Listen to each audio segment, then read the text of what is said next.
welcome to my channel and welcome to this week's WiPnChat. Sorry, just trying to get myself comfy. Grab your tea, grab your coffee, grab your alcohol, whatever you would like to grab. Sorry, I just saw a bit of a ripple, but it's just the glue looking a bit funky. It's fine. Alright, I've got my drills over here that I've picked out. I'm going to be working on this kind of section, so we're looking at the autumn kind of colours in the trees.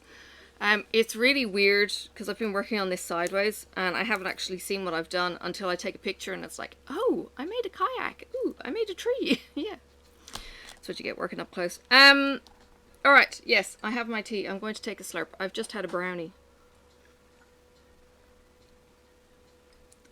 And then had a fight with Sophie because she wasn't listening. Because she wanted my brownie, but her brownie was in the kitchen and she wouldn't go and get it. And it was just like, child. And eventually she plugged her ears in and went into the kitchen and got herself a brownie and gave her dad his piece. Kids. And, truth be told, my back is so sore. I'm just grumpy and in a very grumpy place, so... Yeah, grumpy, Sophie. Me, grumpy. And she's starting to purr, so I have to be really careful. It's going to be way more mother chickens coming out than anything else. Or fire trucks. Yes. Gee. I'm going to be all over the place. I'm going to be jumping from day to day. Oops, don't mind me. And the idea of anything being on the floor is just like, do I have to go down there? Right. Oh, cool. Butterfingers. Cue the parrot. Oh god. What was I about to say? Oh yeah, got home from work. Not yesterday, Friday, because today is Sunday morning, afternoon even, nearly. Got home and Sophie was sounding quite bunged in the nose and snotty. Bye. Sounding snotty, and it was like, oh crap. If she, like, we don't have COVID in Tasmania, so thinking it was COVID was not really a concern, but they do urge us, even if we've got a cold symptom, to go and get tested. And I'm kind of thinking, if they're going to shove a, 2-foot cotton bud up my 2-year-old's nose, we're really only going to get one shot of this before she absolutely rebels and refuses to let anyone near her again. So we rang the COVID hotline and talked to them, and I'm kind of thinking, this would be bloody perfect, if we had this trip planned to New South Wales and we have cold and COVID symptoms that prevented us from travelling. I was like, bloody hell. Yeah, glad we don't have that headache. But, and she's now crawling under. The iPad is not ready, Sophie. It's still sleeping. It's not even halfway. Go. Out you go. So, yeah. And then put some vapor rub on her back and chest. And within an hour, she was good. She was fine. So, yes.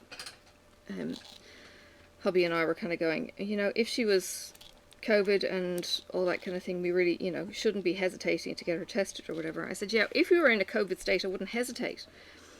Because she had been down with the snotty kids at school and, the chances of her becoming symptomatic in the space of an hour would have been slim to none, you'd think. But anyway, who takes chances in this day and age? Get out! Now, she's right under my chair. Go on, out! Oh, she's going to drive me nuts. I should have waited till she was in bed before starting recording, possibly. Get out! Lucky she's small and sometimes cute.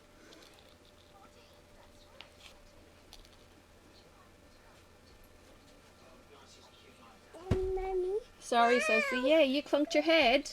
Go. What was that, Marcus? Yeah, she's cute most of the time. And she hasn't quite, she cocked her head, she was looking down on me the other day, and she cocked her head to one side, and she was looking down, and it was just this blonde, and baby blues, and it was just like, oh crap. We're in so much trouble. if she learns that that's a look that's gonna just melt us, yeah, we're in it deep. I am now on 2 weeks leave, although I do have to go back into work one day in the middle of it all, or towards the end of it, because I stupidly scheduled something that I shouldn't have. But anyway, that's gonna be okay. And then I've got, I think, 4 appointments within that period of the 2 weeks, and other than that, we are relatively free agents.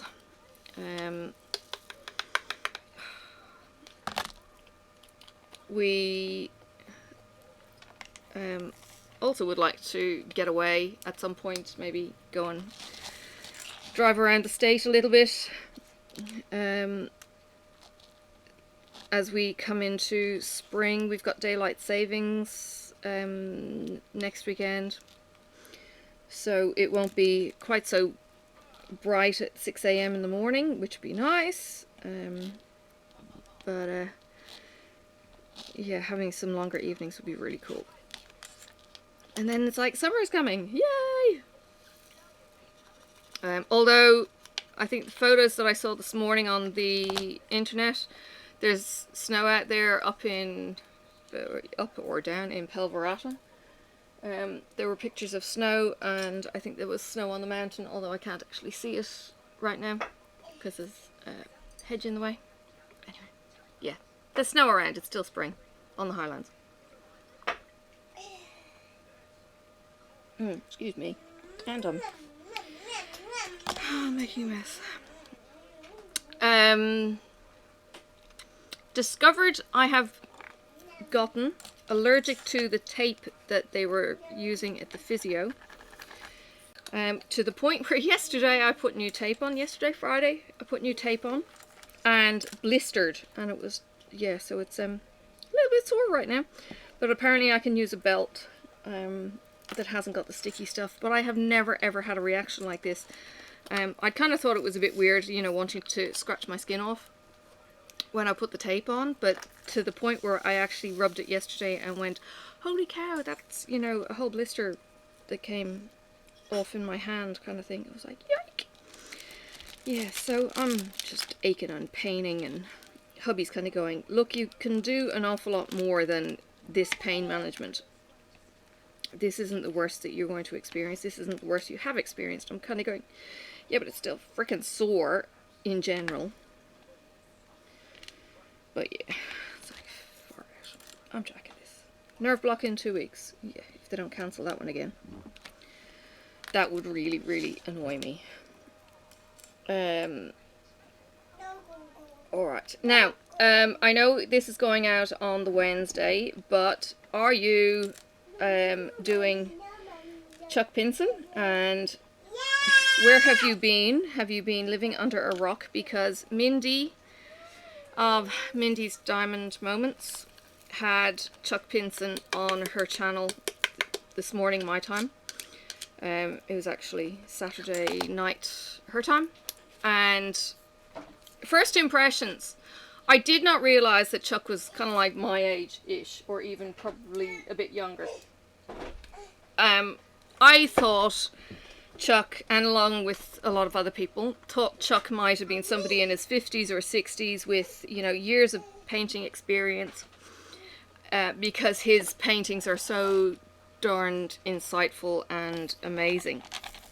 Nope, no, he's a young guy. You might be pushing it to say he's in his 30s, but yeah, he could be late 30s, early 40s, but yeah, he is a young dad. He didn't say how old his daughter was or anything else. I know I've looked him up on his pages. But yeah, it was absolutely amazing hearing some of the stories of origin of his work. That he is a more kind of, let's call it a visionary artist. He hasn't actually visited the locations he paints. Sorry to disappoint people. The scenes are not necessarily real scenes, real places. There are stuff that I guess are inspired to him through his Christian faith, and yeah, the house I think might be based on a house, but some of the rest of the imagery is kind of cobbled together, and yeah, so go and watch her live. I think I have it linked in my live playlist, but I will add it in the description as well from Mindy's channel, so you can go and check it, or I'll actually link the exact video. But it was really, really good. There was there was 250, up to 250 in the live at once. It was relatively easy to kind of keep an eye on things.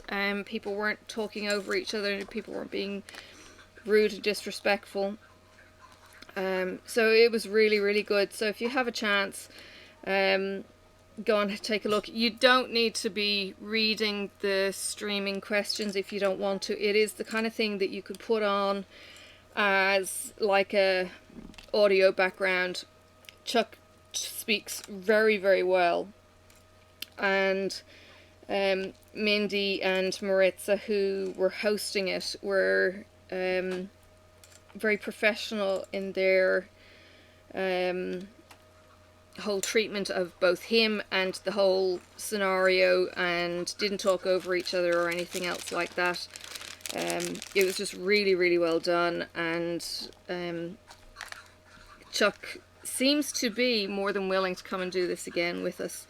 So yeah, stay tuned for more, and don't stay tuned with me, I suppose, but stay tuned with Mindy, because she now has Chuck's ear in some respects. So it's really, really cool that we get to talk with some of the artists that we love doing, along with, I suppose, talking about Chuck being live. Jennifer Roberts' DP Addiction Adventures with Jennifer.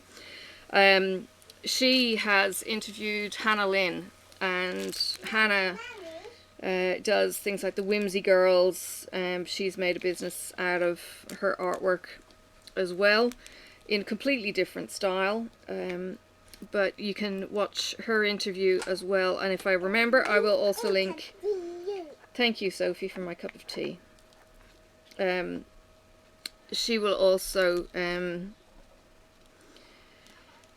she has also shared, you know, her inspiration and everything else, and she's just an awesome interview that Jennifer was able to have with her. It was very much like having a friend come for a, you know, a coffee and chat kind of thing.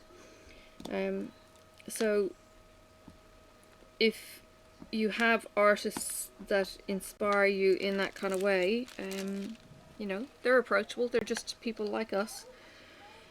Okay, they have a crazy talent for bringing out visual awesomeness, but, you know, they still think reasonably similarly to anyone else, and they want to be, you know, treated like, you know, they're just one of the friends, one of the family kind of thing. So yeah, go check them out too.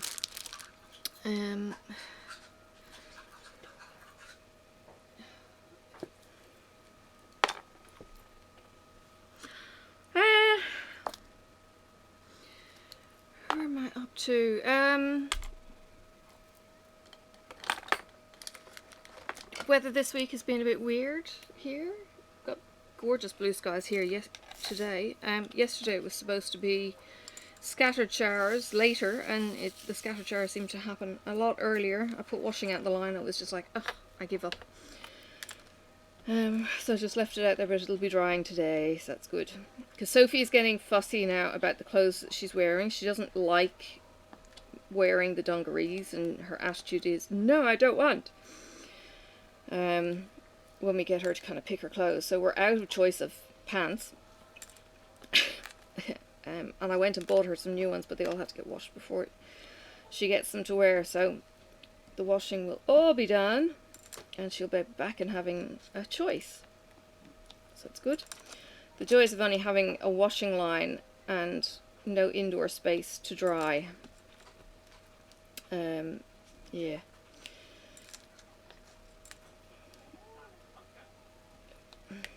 Yes, we don't have a tumble dryer in our house. And for the amount of times that either it could be used or, you know, for convenience, yeah, I don't know that I would want to buy one. Just one of those things. Yes, they're handy, but they take up a fair bit of space. But it would be nice to have things done midweek when I can't otherwise do it. Yeah. So plans for my time off, well, they were supposed to be going to the mainland. That's now not happening. So, let me shut that off. Yeah, so the trips to the mainland's not happening.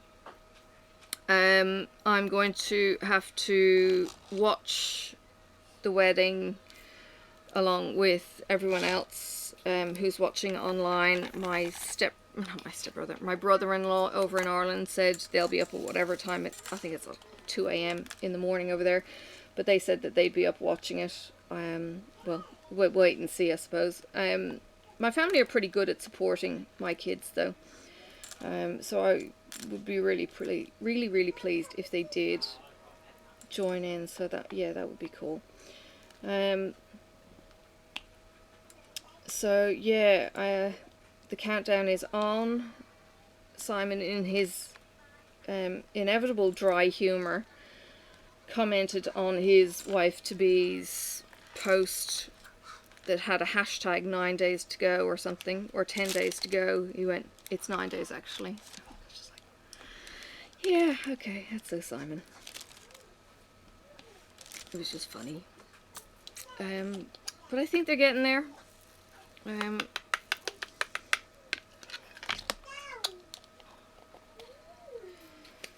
Yeah.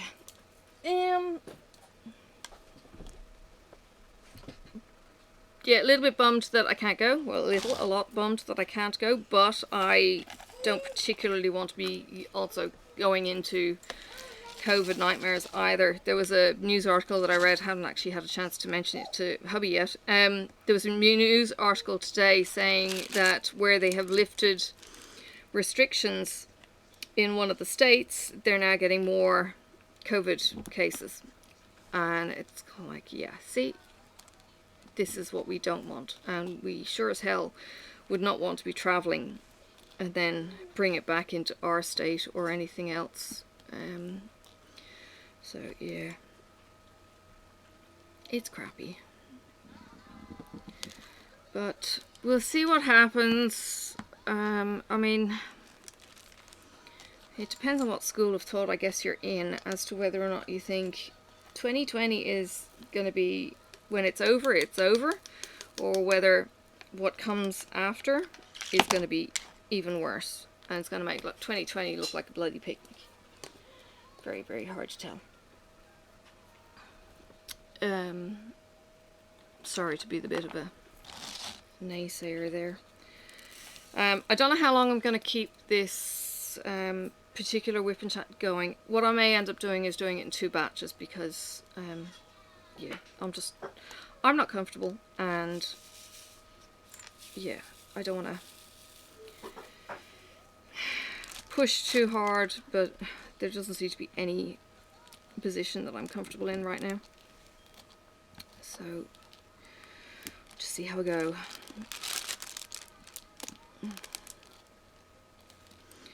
I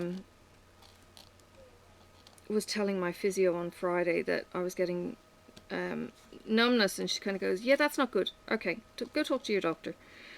And I was like, oh, really? Talk to him rather than doing anything, you know, exercisey and that kind of thing? She said, no, the numbness means that there's other stuff going on with the prolapse. And it's like, oh, good, yay. Yeah, good, okay.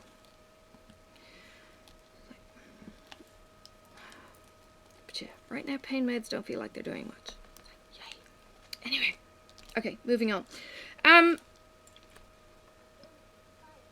I had a job review during the week, as in my current role review, and it was, the notification was given to me by email, you know, here's an invite kind of thing on Wednesday. And I'm kind of going, oh God, it's like being called to the principal's office. I immediately get nervous. It's, yeah, I don't know, whatever you want to call it, PTSD or whatever, but that's probably a bit strong. Yeah, so got the call, and I'm kind of going to hubby. I was like, I've got a review, and he's kind of going, yeah, look, you'll be fine. And he sent me a message about, 20 minutes before I was due to go in, saying, it wasn't break a leg, it was more like kick arse or something. Kick armpit, that was it. It was something weird. Right. My boss has got very, very long legs. It's quite frightening. I'm not exactly tall, okay? I'm 5'2", and he must be well over 6 foot. I think he might be 6'2" from what he has said. But his legs just seriously keep going. He's so skinny. He's a dancer, and he's fit. He's skinny, and I swear his waist only begins at my bust line. So I'm walking behind this guy who's, you know, my husband has kind of talked about when he was super fit, how he used to walk and his legs, you know, the muscles would kind of ping and pop as he walks. Well, yeah, this guy walks like this too, and he's 50 plus, and it's like, it's just disgusting that he is so fit. And anyway, height I can't do anything about. Weight I can. Yeah, I'm stuck as a shorty, and my husband loves teasing me about it. Anyway, so yeah, had the review with him, and he said he was really pleased that he was giving me a really good review, and it was kind of like, just keep going from there. And then I got back to my office, and I was tidying up my rosters and timetables for the next couple of weeks after I was due to get back. I need to reload. After I was due to get back, and then I realized, oh my God, I forgot to write a big report. I was just like, far out. I've got this really good review, and then I really, really screwed up. So I was busy doing that yesterday. I have my work computer home on my day off because it was my cock-up, and yes, it was just like, and then I sent the email in saying, I am so apologetic of my completely unexcusable unprofessionalism, tardiness, and please accept this report. So we'll see how we go. Yeah, oh dear, that was a bit of a kind of like, oh crap moment. Yeah, but hopefully it's not going to prejudice anything and make the decision that's got to be made from that report late, because that's after I get back off my leave. So yeah, it's just giving people time to mull over things and review things. So yeah, I don't feel like I was ever very good at debating. And it's funny because I was talking to one of my kind of outer colleagues that we have a bit of Barney back and forth, and we tease each other, and excuse me,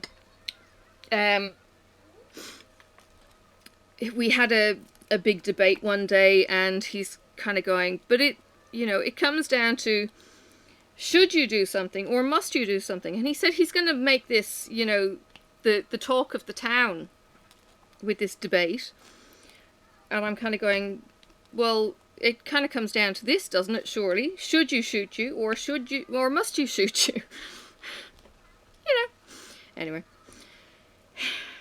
He didn't quite get that, but I do enjoy the banter that we have. He makes me laugh with his funny arguments. He's not always right, and it was really hilarious in the fact that I was there with somebody I work with in my office with him, and she's kind of going, well, who would you like to be, good cop, bad cop?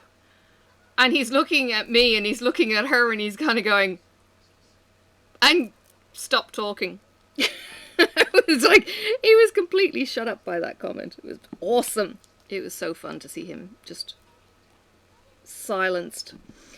I think he was in shock. He said he didn't want to insult us afterwards. I said, you were scared. He said he was not scared. Anyway, yeah, bit of a laugh. My boss doesn't think very much of him though, but anyway, I kind of like the banter. Although, yeah, the people he deals with sometimes are a little bit questionable. Yeah, anyway, people have to make their livings, I suppose. What else is going on? Oh, one thing I did want to do, and I haven't done this yet, was somebody had made a comment on one of my videos, and I can't remember which one it particularly was. It was one of my WiPnChats or something, and she said that I made her think, and I did wonder if it's something that I could incorporate in, is, I suppose, those thoughts to make you ponder, you know, whether it's a moral dilemma or something like that, you know, like a, I don't know if you're into Quora, Quora app.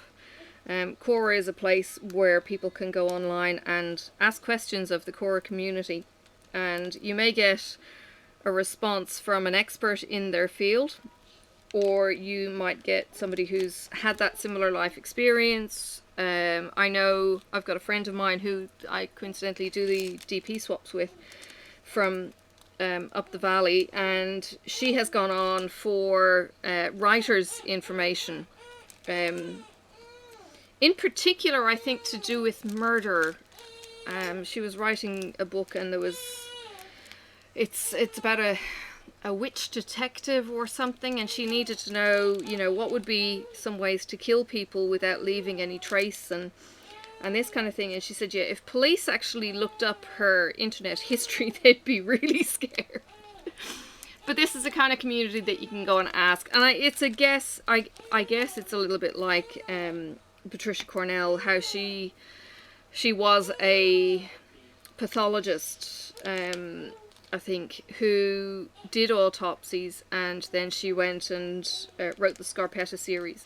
You know, so you're writing from experience. Well, my friend doesn't have this experience, so she has to ask people who have the experience. So, yeah, she got some interesting answers, she said.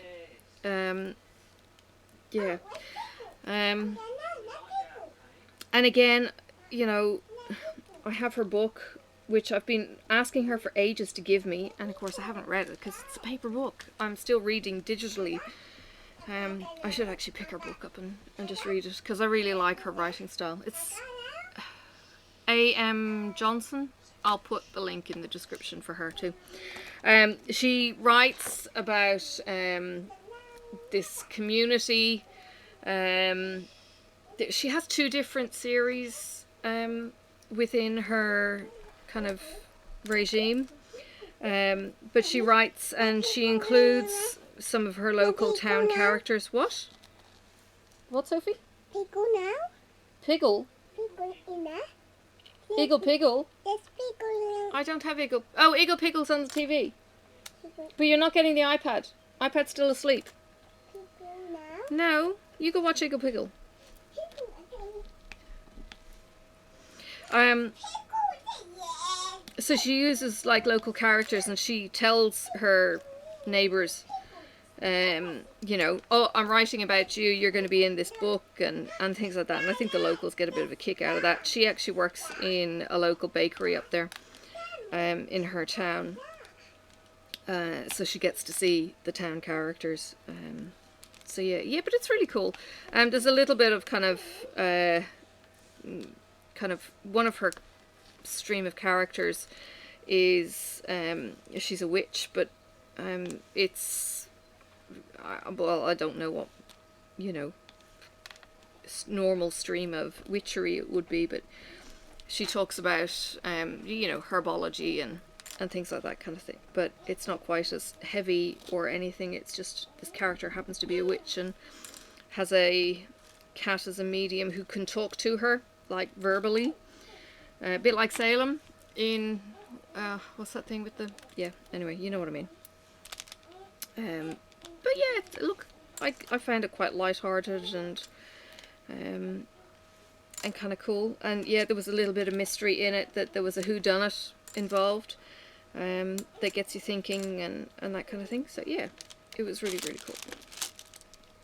So yes, I will link her. And I think one of the books, there was a lot of edits in it that I corrected, but apparently you can't do it all that often on Amazon. Like, that would be a whole new book upload. You can't just fix a word or something. I'm not quite sure how all of that works.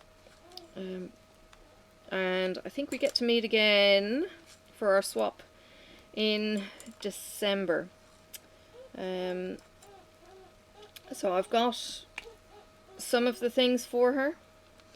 I think the theme this time round is mandala, and I've got her some rhinestone pieces. She only likes rounds. I've got her some rhinestone pieces as well, and I've got her I think a purse or a pencil case or something, as well as the serious, you know, key piece. So yeah, there's that. But it's really nice to be able to catch up with somebody who's, you know, into the same kind of craft as you. If you haven't had a chance to ever meet or catch up with a diamond painter, try and do that. I think because we really do kind of think along the same kind of wavelengths in some cases. So yeah, anyone who I've spoken to who has met a fellow DPer have absolutely loved it. It's been really cool. And I don't mean a creator, I mean, you know, just a fellow DPer. Just having mutual friends who you can talk about and share, you know, artists and that kind of thing, I think is really, really cool. Yeah. So, yes, we definitely encourage you to do that. I know COVID is putting a bit of a mocker on people meeting up though, so do things safely. Yes. Okay. What else is happening? I'm gonna keep going. I'll finish up all of these colours.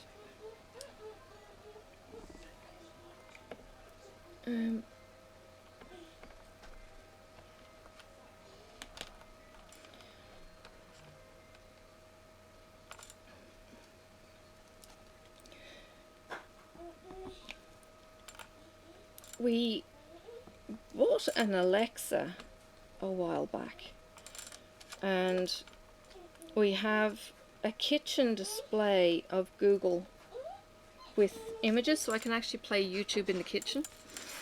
But Alexa is so much more responsive, and it's easier to just go, Alexa, do this, than it is to go, hey Dougal. He's just responded. We've got minis all over the house, but the hey bit is a pain in the backside sometimes. Other than that, I kind of like having the put the lights on, put the lights off kind of ability to talk while you're busy or hands are busy or something like that. Like going to bed, it's just kind of, hey, you know, turn off the lights here and turn off the lights there. And we could actually put it into a routine where you just go, hey Dougal, triggered again.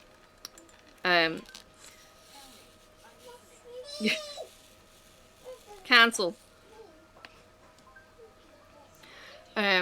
You could just go good night, and this whole routine then plays out. The lights just go ping, ping, ping off. But we haven't kind of got there yet. my husband's still playing with the Home Assistant and the lights, and it's not all behaving itself yet because he was missing parts and things like that. But it'd be good when that happens, as it should. It was at a point where the lounge lights would fade from a certain time, and that would kind of go, okay, it's bedtime, you know, start to wind down and that. But that broke, which meant that I was going to bed at like 11 o'clock at night, despite me having an alarm to, you know, go to bed before then, or I had to set an alarm to go to bed before then because the lights weren't telling me to go to bed. It's crazy. I know. I just keep going, or I'd wait for the quiet period when Sophie finally went to bed, kind of thing, because she was being a pain in the neck and not going to bed on her own regularly. She would stay up, and you'd put her into the bed, and she'd get up again, and you know, if everyone was in bed, she'd stay there, but if there's somebody up, she'd go and creep back out, and yeah, cute, but yeah, wasn't helping her. But yeah, that's where we're at with that. Ooh, I've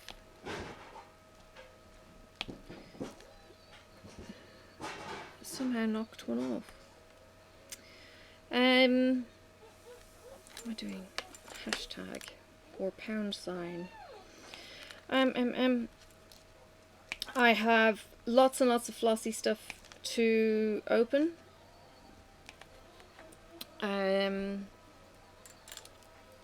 Ooh. Rachel actually had this hidden sort of, okay, bye. Had this hidden on her page. I was browsing Diamond Art Club, bye, the other day on their website, and scrolled down to the bottom of the page, and this has been here for a while, and clicked on it. There is a section that says affiliate, and I thought, you know what, let's give it a go. Right, see what they've got, and this. So I filled in the form for an affiliate, and then read something, and it was like, oh dang, I'm not that big a YouTuber, but this is a product that I believe in, and I can't sell snow for crap, okay? There's some people out there who can sell snow to Eskimos. I can't. I have to be absolutely passionate about something for me to be able to say, I 100% endorse this. And if I do that, you can be damn sure I really, really endorse this. So this isn't bullshit. I'm not going to give you the crap story or anything else. And anyway, I've put in the application. I got a response from them when I was going through my emails a day or two later, going, hey, you've been accepted. Now, I know I have been promoting, I guess, the referrals in my Diamond Art Club unboxings. I have had a referral link, and I don't know if this is something everybody gets, but I've had a referral link for ages and ages, and it was a case of, if you, my friend, my contact, use my referral link, you get 15% off, and I get $10 voucher. That's how that referral link was working, and I hadn't really been promoting this, you know, for real, until quite recently. Well, the affiliate ship is similar. If you use my affiliate link, which is in the description now, as an affiliate link, I will then earn a commission, and you get a discount for using my referral link. Now, you have to use the referral link and make a purchase within 2 days. You have to, when you click on the link, you have to make the purchase within 2 days. But, you know, you get that benefit for being able to get the 15% off. Now, I know there's a lot of codes out there. You don't have to use mine. You could use, you know, any of the crafter codes, the codes that are on the bottom of the canvas. I think they're 10% off. But this offers 15% off, and it means that I get a small commission for any diamond painting that you buy via my link. And it's like, okay, I feel like I'm a tiny YouTuber. You know, I'm just over the 900 at the moment. And I'm still in awe that I've even got 900 people who have subscribed to my channel. And, you know, I do look at the analytics at times, and I kind of go, okay, is there some way I can improve, and how can I do better? Please tell me if there's something that you would like to see more of. Please let me know. Look, it's not that I can't talk. I kind of have a bit of a feeling like, well, why would you want to listen to me, kind of thing, you know, more than once a week, if that's the case. Is it enough what I'm doing? You know, with the whip and chat, and then you get a bit of the, you know, personal stories when it comes to me sharing about a diamond art club or other box, or, you know, something like that. I mean, I don't want to, you know, be putting stuff out there that nobody watches. That would be pointless. But it's not, in some ways, it's also not about the quantity, it's about the quality. And if it only connects and resonates with one person, I think that's enough. To a point, you know, I mean, it's, yeah, I guess it comes down to kind of like, am I having a conversation with a close friend, and, you know, does that make that close friend then think? So it doesn't have to be an audience of 100 if it's that one person that I'm trying to connect with. Does that make sense? So yes, well, you know, yeah, I want to make some pocket money out of this eventually, because I'm not going to make fortunes on YouTube itself necessarily. I mean, I know we all come from somewhere. You know, we all start out with no subscribers, 1 subscriber, that kind of thing, and then we grow. But I don't know that my channel will be as big as, say, Rachel or Mrs. Coffee or Danielle Stitcherista or Peter McKinnon with millions. It's like, is this, I don't know. I don't do the whole buy into schemes, and, you know, I got emails repeatedly, because I don't know if we've got bots that troll YouTube channels and are able to then, you know, email the creator. If you go into the about section on a creator's page, you can see an email, but you have to click a button to open the email to see it. It's hidden otherwise. Again, to stop these crawlers scraping that information out of the channels. I do get these occasional emails, you know, of companies that make it a business to bump up your subscribers, to give you different kind of analytics, to tell you how to get more revenue streaming, how to get more advertising and all of this kind of thing. And they kind of teach you and coach you, and they set these alarm bells off in me, and it's kind of like, no, I mean, I might, yes, it's a slower road, but it's not really what I'm into. I mean, yes, it would be nice to be monetized, kind of thing, you know, and earning a bit of money from it, but I don't think that's, I don't think that's a lot of our goals, you know, now or otherwise. I mean, yes, there's a plan and a purpose, I guess, for being monetized. It means that you can buy things to be able to show on your channel that, you know, other people don't get. I'm in Australia, and while initially I competed to a certain extent with how other channels, you know, would do things. I'm also, I suppose, mindful that, you know, for me to be spending all that money on shipping, or me to be spending all that money on US conversions, that's not doing me any good. It's not going to do you any good as a viewer. You know, don't get me wrong, I love the quality of work that DIY Moonshop, for instance, put out, but their prices are in Filipino or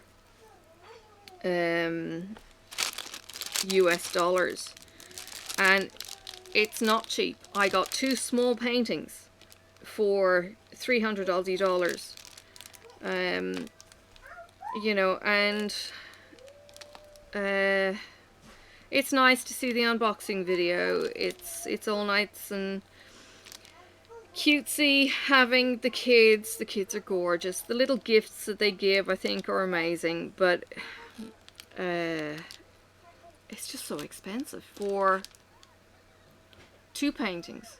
I can get 5 paintings for that value from Diamond Art Club. Diamond DIY Moonshop wasn't giving discounts back then. I don't know if they're giving discounts now. If you do want to support somebody in DIY Moonshop, Fee Delbridge, Diamond Painting with Fee, over in Perth in Western Australia. She is a Daimoon fan. She is a Daimoon affiliate. Go and support her. Get her codes.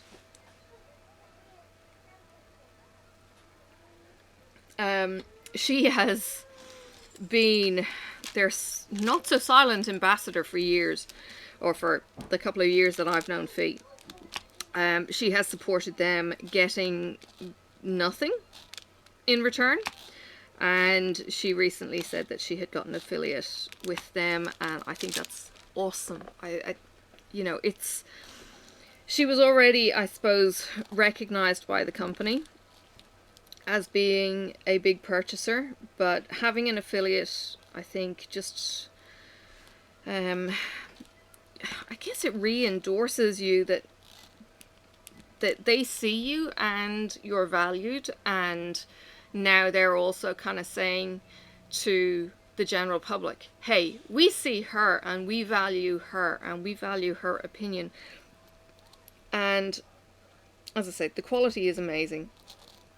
Now, in some respect, I kind of think, you know what, it's a bit of a rip-off with the what are they, the embellishments that they have on the kits. You know, how they give these tiny, tiny little drill bottles with effectively what Tina has, the sparklers. Now, they were doing it before Tina was doing it, so not knocking there. But the cost that you might pay for the little embellishment kit versus going to someone like maybe Tina for your sparklers and having all of that, you know, it's, I don't know, maybe I'm just too practical. By all means, support them. Look, I'm not saying don't. They have some amazing artists that they have licensed, but I have to say I kind of balk at the price. What's wrong with the TV? Oh, sorry. Gonna have to go. I have a phone call.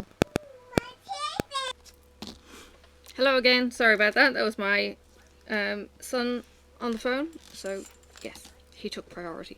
As, you know, they do. And I just kept diamond painting while he was on speaker. As you do. Oh dear. Now we got to try and work out wedding presents and how we even get them delivered and all of that kind of thing. We originally had space being an issue in their kitchen, but now space is no longer an issue, but he still wanted a pasta machine attachment for their mix master or some other fancy duvallaki that costs a fortune. And then he said, no, I don't think there's anything we want. I could do with bike gear. And I said, I'm not buying you bike gear for your wedding. Boys. And toys. Even worse. So his brother and dad are going up early and planning on having a stag do in the city. And I said, be careful, because your brother is going to go hell for leather to try and get you, the uptight, careful one, in whatever kind of trouble he can get him into.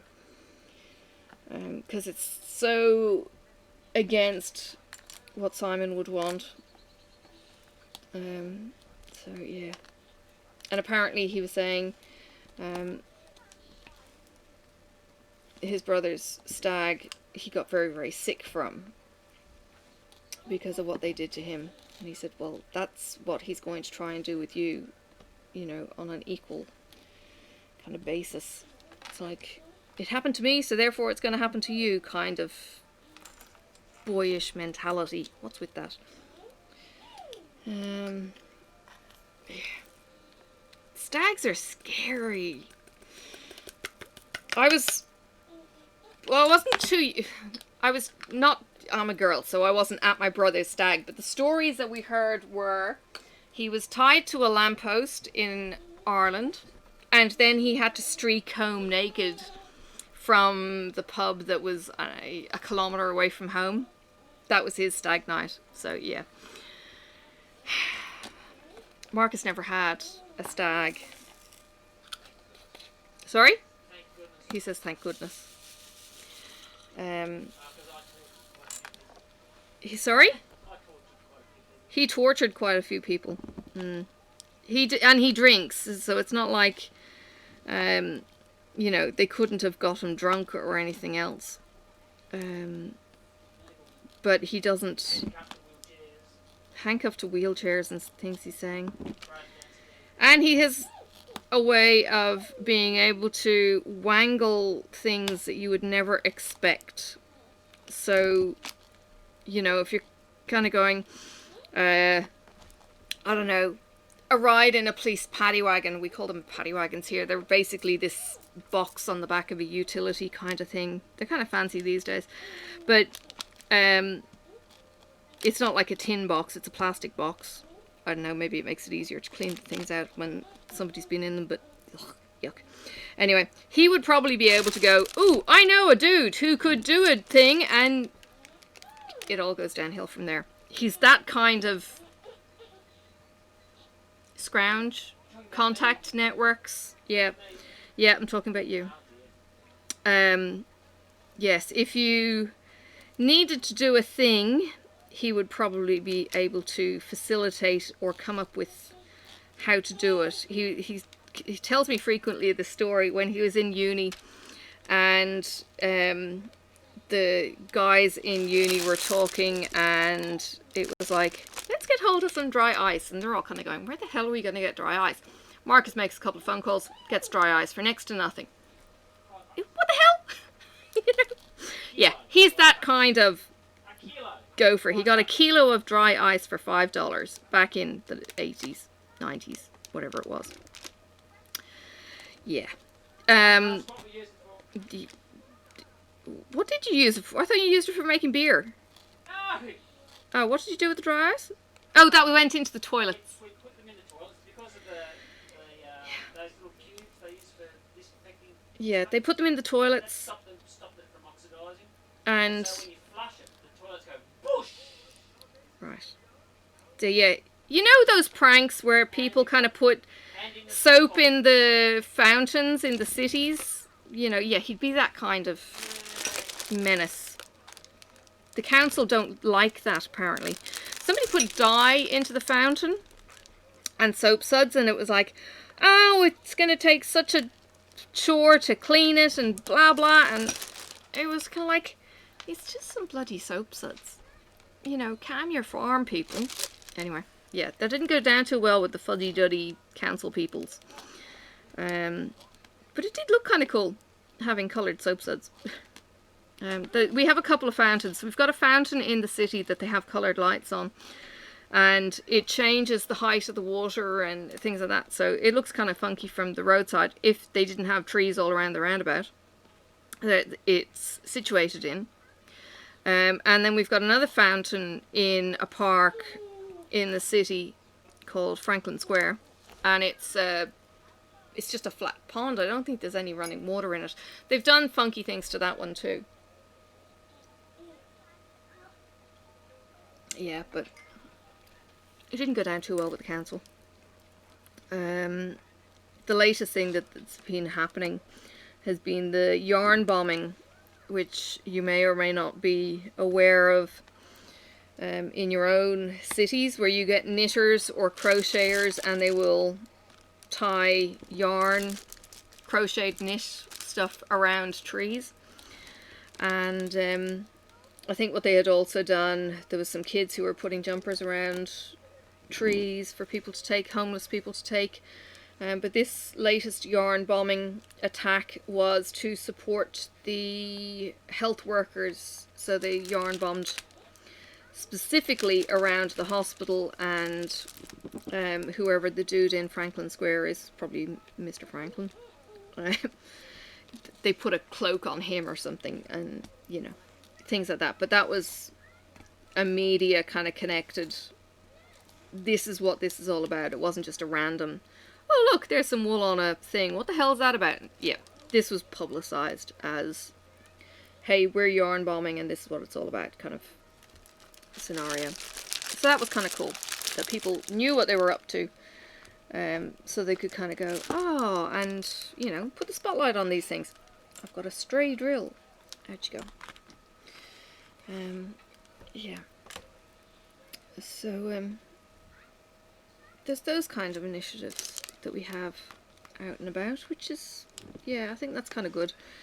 And as I say, there were blankets then left out for the homeless and other things. So it wasn't just people kind of going, well, it's such a waste, you know, as all the knockers and mockers tend to do. And it's kind of like, why can't they give the blankets to the poor? Kind of crap. And it's like, well, they did too. So shut your pie hole. Yeah, all these fuddy-duddies who would otherwise bitch and complain but do nothing. Yeah. You get plenty of that here. I think back when I first arrived, we learnt about how Aussies have this tall poppy syndrome, and or I can't remember if it was a better tall poppy syndrome than in Ireland, where you just got your kneecaps taken out from under you whenever you tried to get above the water. I think the impression was that, you know, people could actually succeed, oops, here in Australia. I can't remember if that actually happened or not, because I think when we got here, me and young children and everything else, there was the employer, Robert Clifford of Incat. He was dyslexic. He was a problem student. You know, yet he was able to cobble together this boat that then gave rise to this kind of idea, and then gave rise to a company that employed hundreds of people within the local area and all of that kind of thing. And it was like, you know, he succeeded, but there was a bit of a, you know, tall poppy syndrome, kind of we knew where you came from kind of behaviour as well, I suppose. Yeah, I don't know. Is there tall poppy syndrome everywhere around the world? Is, you know, asking as a creator, do other creators get pulled down because they're doing well around you? I guess that kind of happens, doesn't it? Yeah, rather than, I don't know, maybe celebrating each other, or just not saying anything about each other. Yeah.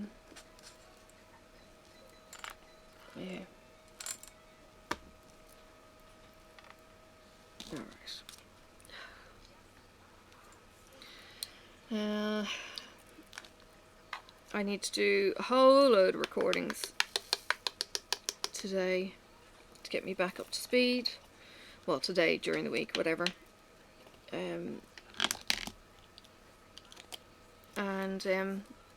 I'm hoping deliveries get in. I've got some stuff out in transit that I'm kind of going, oh, I wish this would get here a bit quicker. But it's taken its sweet time, and of course, then I find the last one.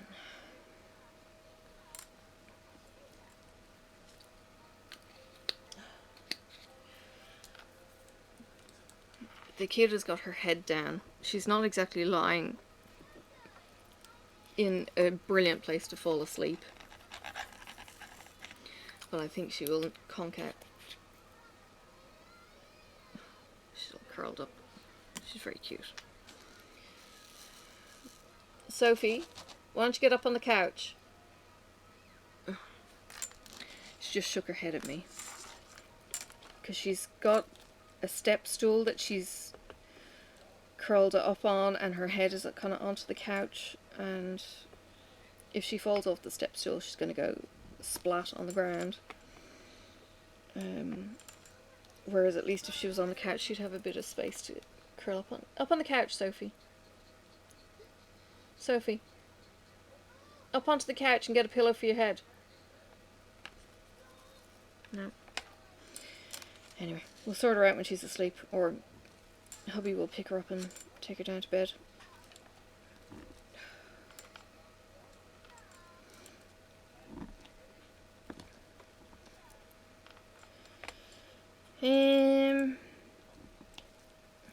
Yeah, so back to, I was thinking of like getting these points to ponder or moral dilemmas even. What would you do if you were in this situation kind of thing? And I guess we can think about it in advance when what happens in reality is completely different.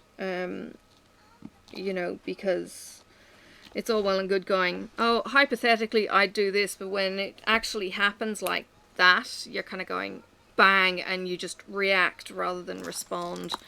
It's one of, I suppose, the key phrases that comes out quite a lot when I'm in counselling and thinking about things with kids, and how you want to respond rather than react, because your reactions might be less than desirable if you had a chance to think about it or do it over.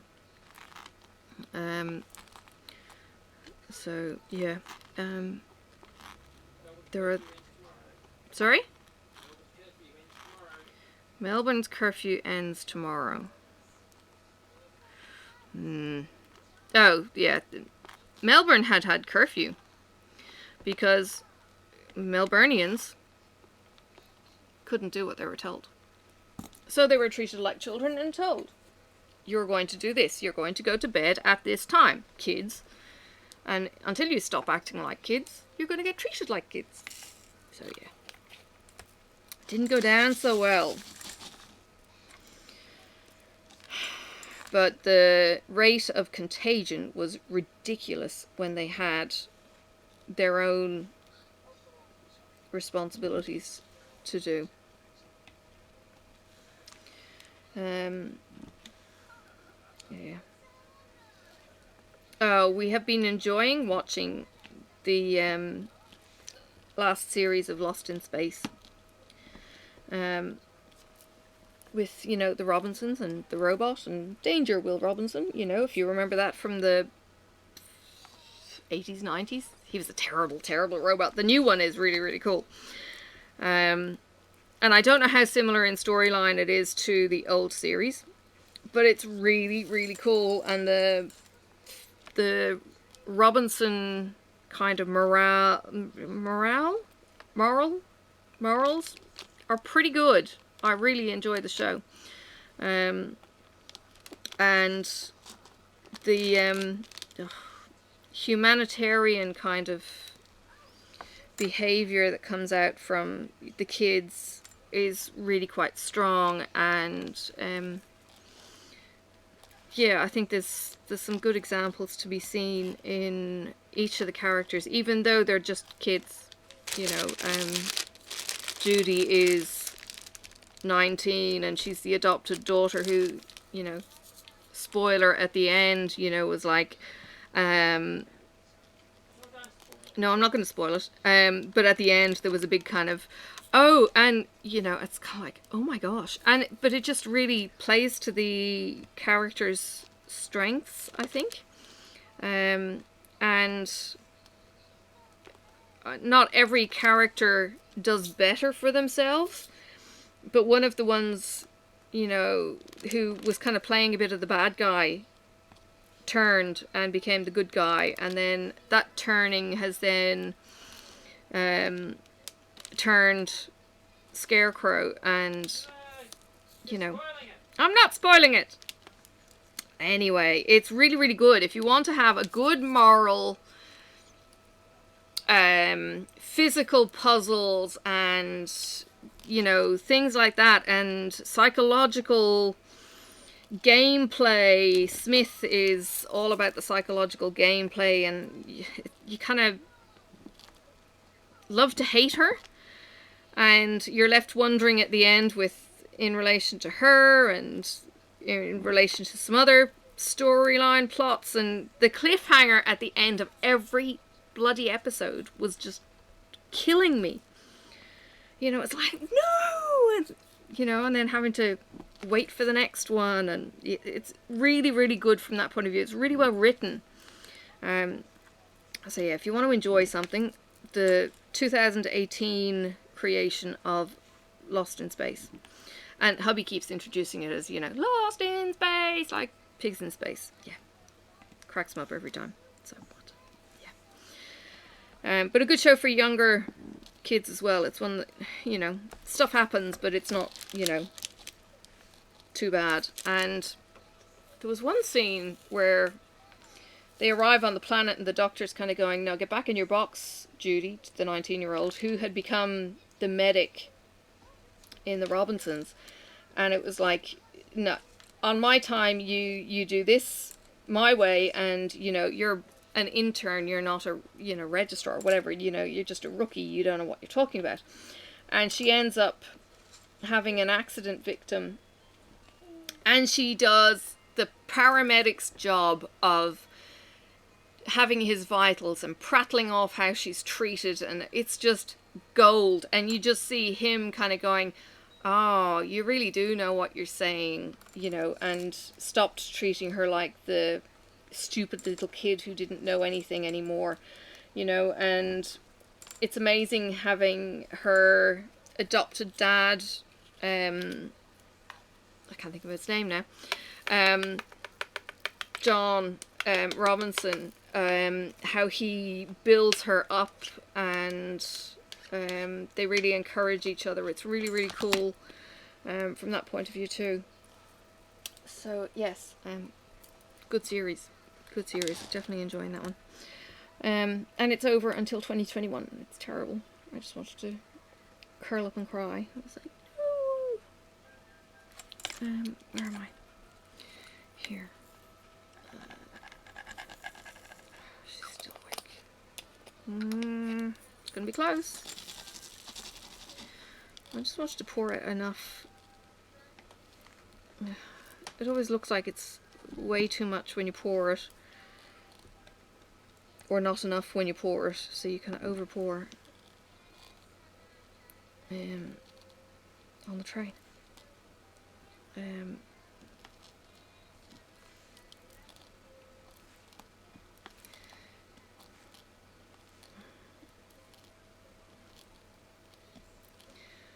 Alright, I'm going to wrap it up in just a minute though. I don't know what I had even got up to in my first section of recording, so I apologise. I'm not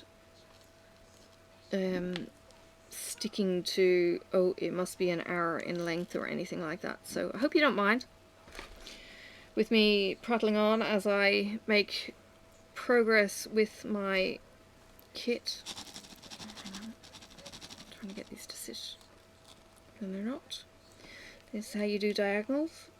you get rounds and the lines go across. And there's way more than I need. I'm gonna have to find more drills. There must be another bag in there somewhere. Oh no, hang on. 414. That's the one I was shortchanged on. That bag came during the week. I stole these from one of my other kits. So, yeah, I will replace them in the other kit.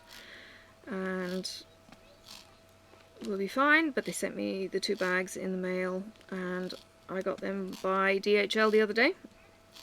So that's in amongst the mail to be opened. And I've got my sassy bag from my local stitching shop, the Rocky Horror theme. That will be going up in October. I'll do my floss tube as my first week in October, and then the sassy thing in detail will be going up probably the week after, so you'll kind of see a glimpse of what it all is before you actually see it in finer detail. Why did I take out tea? Oh, okay. I tried to do this in some kind of linear fashion, because I wanted to go up the page.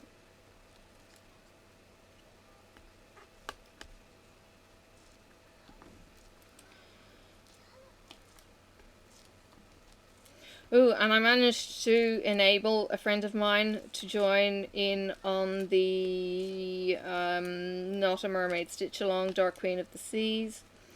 So she bought the fabric and the floss and the beads and everything else, so it's just waiting for her to get deliveries.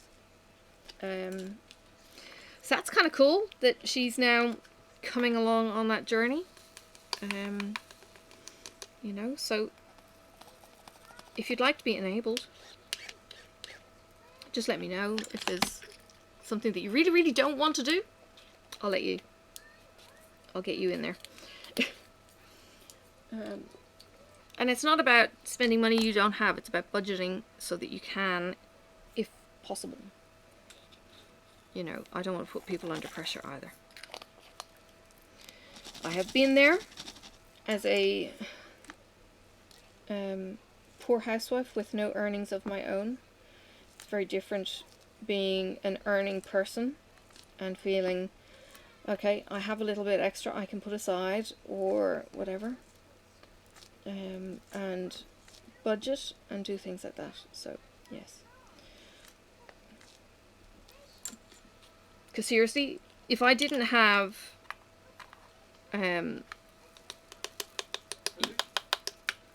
what? What were you going to say? I could spend my whole salary on crafty stuff. I still have no time to do anything, you know, which is really stupid. But I have the potential to spend my whole salary on crafty stuff. So, I don't. I have my husband who keeps me in check. And my husband who actually says, budget so-and-so for this, so that you can then go and buy without the guilt or anything else. Then I'm not always right, am I? No, he says he's not always right. But no, it's a fair point in, you know, you've got to allow yourself the treats, but it can't be all treats and no discipline either. And then I think you feel better about yourself too when you've saved for that item, instead of going, I want and you get. Does that make any sense? It's delayed gratification as opposed to impulse spending, which is why I have said to a certain extent, you know, if you really like Diamond Art Club, purchase the gift cards. That's your budgeting. The gift cards can be stacked, which is your budgeting. But then you can have the Sunday or Saturday release and you can go, I want that one. And that's your impulse. And that kind of catches both without breaking the bank, because, you know, it's so easy to break the bank and be irresponsible. And it's just a way of, I think, catching both the brain mentalities. Hang on just a second. Sorry, just trying to get the last remaining colour that I'm going to do. Jennifer Roberts would understand the terminology, I suppose, much better than I can. But there's the endorphins and things that are released when you make a purchase. There are endorphins released when you have a face-to-face contact with someone in a store, and it, you know, and the seller is all happy and cheery and, hey, can I do anything for you? And they're being nice and they want to sell you more because, you know, they've got their bottom lines and all that kind of thing. I'm doing the wrong one. And I think that might be right. I don't know where I put it down. You know, so you get the sales pitch and they make you feel good about yourself, and it's all fake and crap, and, you know, they don't know you for real, and they don't give a damn if you're getting into debt to do things, and all they want to do is say, well, you know, Joe Blogs down the street has this and they think this is the better. And, you know, as I said, I can't sell snow to Eskimos, right? Hubby could probably spin you the right kind of lines to say, this is what you want and this is why you want it, and all of that kind of carry on. I just can't. I don't have that skill. I'm so not the bullshit artist when it comes to that kind of thing. But salespeople are salespeople for a reason. They can do this, and they do this as their job, their livelihood, and they upsell you, you know, the latest whiz bang because that's what they're trained to do. And, you know, if you don't have this latest whiz bang, you're going to kick yourself because, you know, you're going to suffer for it in the long term, blah, blah, blah. And it's only an extra, and, you know, you convince yourself, you know, that you need to go for the higher model. And hubby would say I would do this just myself, which we did. Yeah, see, he doesn't need to say anything. Yeah, anyway. So there's this whole, you know, society pressure to get the next big best thing. There's the whole, you know, it's limited edition, so therefore it must be good kind of mentality. And if it's limited, it means that you're not going to have a chance 2 weeks from now, and, you know, that kind of thing that puts pressure on the selling and the craze. And, you know, it's not about the bargain anymore, because it's going to be more about the, you know, oh, I don't know, the sales price. It's like the Black Friday sales when you have the stampedes and all of that kind of thing. And, you know, how many of those things get returned because they're grabbing, and, you know, you're not kind of looking, does this suit me? Does this fit my needs? Have you done the sale? Have you done the work beforehand in researching what it is exactly that's going to be the thing that you want to purchase? Are you going to be saving money? It's like the Ali sales that are coming up in November.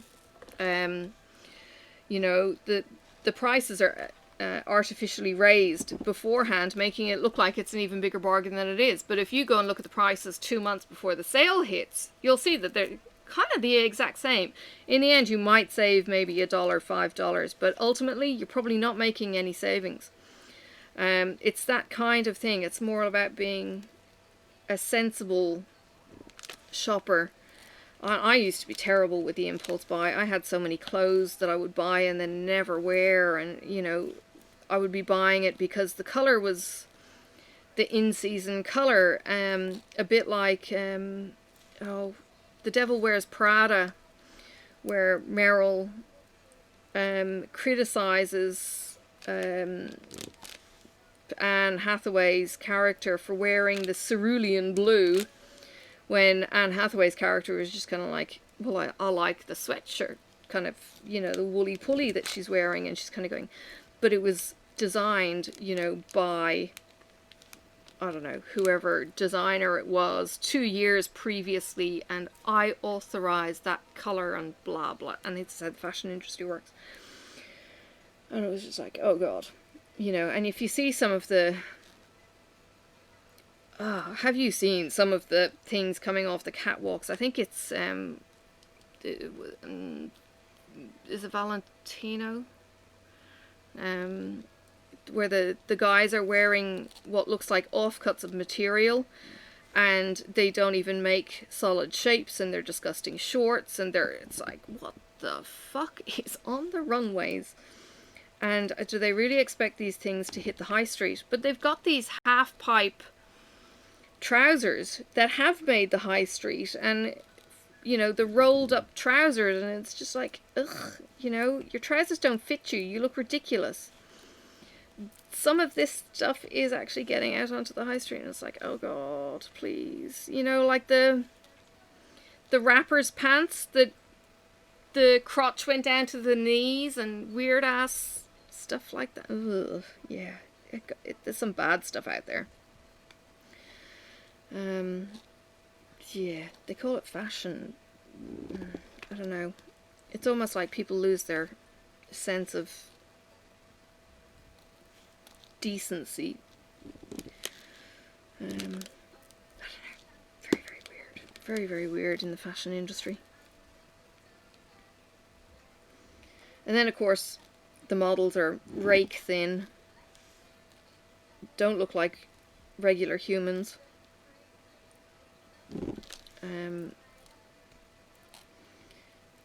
Yeah, very, very weird.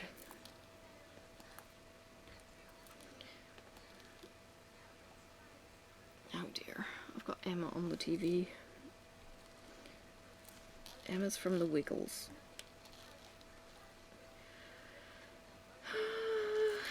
Where am I going?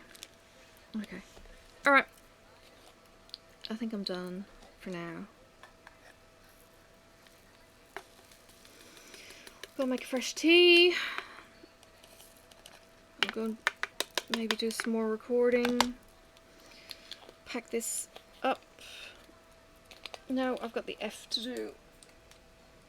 Okay, I'll do the F's. There's one or two to fill in. And then I'll let you go. Alright, so next week, what's happening? There will be videos up on every day of the week, I think. I'll get something organized. I think I've only got one already scheduled. It might be a Sophie and Toffee video, but the rest will all be what's coming over the weekend, or during the week. I mean, we don't get weekend post here. This is Tasmania. Nothing happens on the weekend. You're actually lucky if some stores are open on the weekends here, even if it is the 2020s. 20 years ago when I arrived in Tasmania, stores were still shut on Saturdays. It was like, what the hell? Where is this backwater from? It was bizarre. There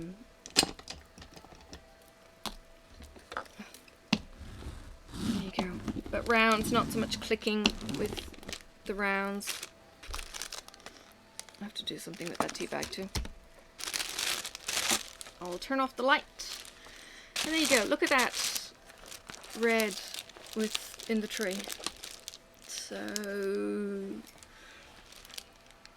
I think it'll still spill out to about here, and then it starts house, but the tree continues to go up here. I'm not going to get the tree finished this weekend or anything, but That's okay. Slowly but steady. I will not have this done by the end of the Chuckalong and Drills and Chills. Oh, hey! The Chuckalong will be continuing in March. Mindy announced that there will be a Chuckalong 3 in March. It was funny because she was saying to Chuck that they'd got the whole thing of chucking along, and I'm not sure if I was the first person who coined that, but it was like, haha, that's cool. Yeah.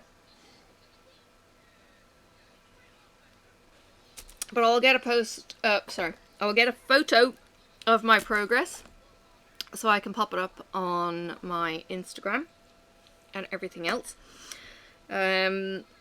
If you do follow on Instagram, the link is down in the description for that, and from the Instagram links you will see a link tree that will give you my DAC affiliate code. It will show you my Facebook page that you can like and follow, and that's where I post all my crafty stuff.